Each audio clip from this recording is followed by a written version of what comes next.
Mother Good and Father Reason bore a child named Law, and Law was given the rule of the earth. Her story is quite interesting, because she was born completely grown, and furthermore, she was born already pregnant. Even more oddly still, her pregnancy carried not her offspring, but her own twin sisters. Thus, in the beginning, the union of Mother Good and Father Reason resulted in triplets, 3 goddess sisters. The 2 premature sisters, surrogated through Law, would come in time to be named Ethics and Morality. But we're getting ahead of ourselves. We should begin with Law. For the longest time, well before humans walked the earth, all the terrestrial creatures piously worshipped the pregnant goddess. According to legend, although Law had the ability to speak, she never said a word, nor felt the need to speak. All creatures obediently performed their duties, so she never thought to command them to do what they already were doing. All this changed when one of the creatures, the word animal, suddenly tried to speak directly to Law. Not recognizing its own voice, the word animal heard an echo, but mistakenly took this to be the voice of Law. Legend holds that the first question the creature asked to Law was, "What are you asking?" Law, so unaccustomed to interrogation, as well as having asked nothing, was suddenly jostled and on the verge of responding. But as she opened her mouth to speak, she experienced tremendous contractions that sent her body into labor. Within minutes, Law gave birth to Morality and Ethics. In the earliest periods, people believed Ethics to be the firstborn. It was not until recently that it was discovered that Morality had been born slightly earlier.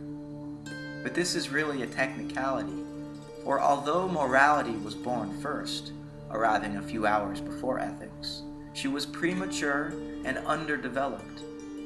Ethics, on the other hand, climbed right out from Law's mouth and was so precocious that at her own birth she did not cry. She commandingly shouted, "We will! We will! We will!" Law, witnessing this most unorthodox delivery, was left permanently speechless. Some mystic cults suggest that Law was always mute, whereas others teach that she punished humans by making them deaf to her words. Others contend that Law was not originally mute, but that Ethics stole her sister's voice during the birth. At any rate, given Morality's sickly state, Father Reason and Mother Good decided to send her off to a place of special care, where she would stay until she developed and grew. This is partly why no human yet knew of Morality in the earliest days, when Ethics, as Law, ruled the many different tribes of the word animal. So, although the creatures still piously worshipped Law, the word animal, in the earliest days, worshipped Ethics and took her voice to be the voice of Law. In character, the 2 late arriving goddesses were very distinct. Ethics was somewhat tenacious and rather close-minded, and in fact, she was not very forgiving nor excessively compassionate. She was known as the more athletic of the 2 sisters, and she also was known to be rather impatient. She had small-town charm. Some called her reserved. She also seemed to be an adult, somehow aged beyond her years, someone who always knew who she was. She was a craftsperson who gave exquisite attention to detail, and yet all said she had a poor and rather vague memory. Morality, on the other hand, was more inward, more complex and contradictory. She often had second thoughts about her decisions, and she loved to study logic and to debate. Especially rich in her mind were fantastic stories that started, "Imagine that X is the case." She seemed to others as an assemblage of so many different sensibilities, and her personality seemed to be always evolving. and her memory was so good that she often awoke in the middle of the night to discover that she had just solved a puzzle that she thought she had forgotten about. Morality was adventurous, roving, inquisitive, well-educated, and fairly open-minded. She was also more compassionate and patient than Ethics was. As the first patron goddess for all the tribes of the word animal, Ethics was invoked by her sacred name, Conscience. But as time passed, morality became more and more healthy. One day, she decided to openly claim to have been the firstborn, and therefore to be the rightful patron goddess of the word animal. In no time, many of the different word animal tribes began to worship her. But unfortunately, many of her patrons disagreed regarding proper prayers, rites, and services.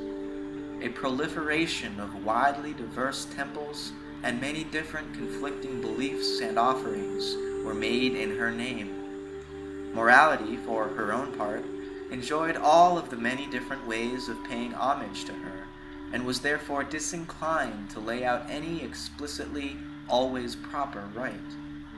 Then, as legend holds it, one night Morality was traveling through a distant village where she was seduced by a handsome man who she later discovered was her own half-brother.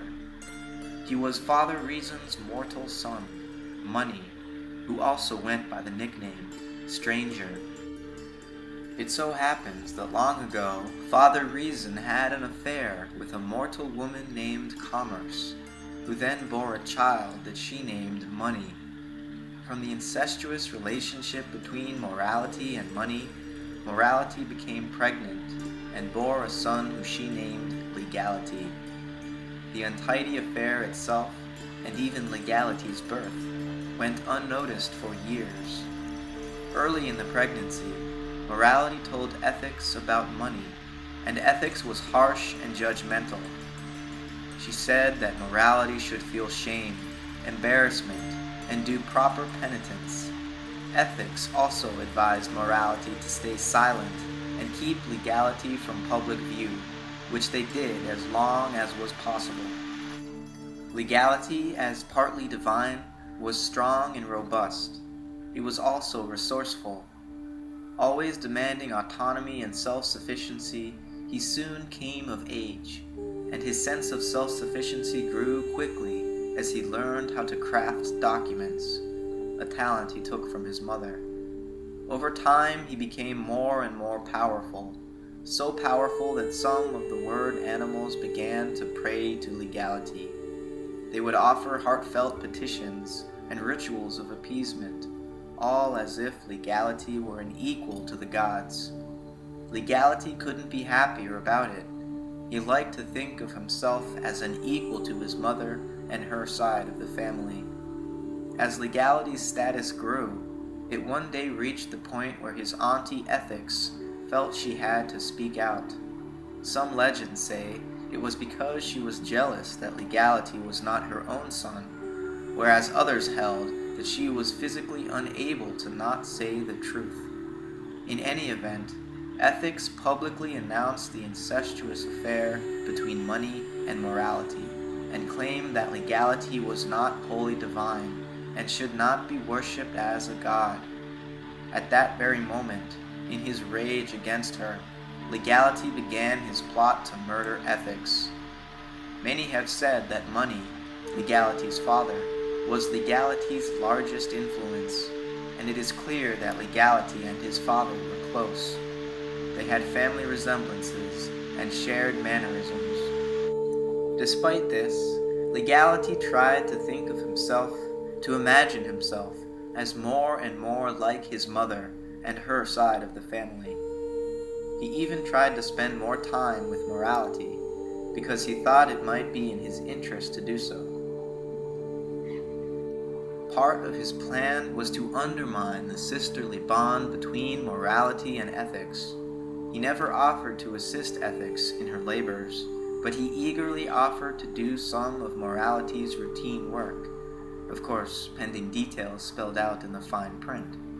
But then he never really got around to it. In his later preoccupations with near-divine status, Legality increasingly wore costumes in public. He sometimes would walk about dressed up as if he were his grandfather, grandmother, mother, or even his great auntie, Law. Eventually, Legality managed to lock up ethics underground. Her voice can only be heard on still nights if one listens beneath the silence. Morality is asleep. She has grown fat and lazy since her son took over so many of her chores. Besides, when she thinks of him, she comforts herself with the thought that Legality will take care of my duties. That, however, is far from the case. Legality, obsessed with his desire to be a god, is not only plotting to murder ethics, his plan is to murder morality as well. Over many years, Legality has perfected impersonating his divine relative so well that now, when traveling in public, many people already mistake him for morality, or reason, or even law. Most fortunately, though, this story has a happy ending. It seems that the ultimate murder has already been thwarted, or at least all of the necessary prophecies already have been fulfilled. It was long ago foretold that a new age would dawn. A collective will rise up, and they will wake up morality and set ethics free. It was prophesied that whoever could read this is among the destined people.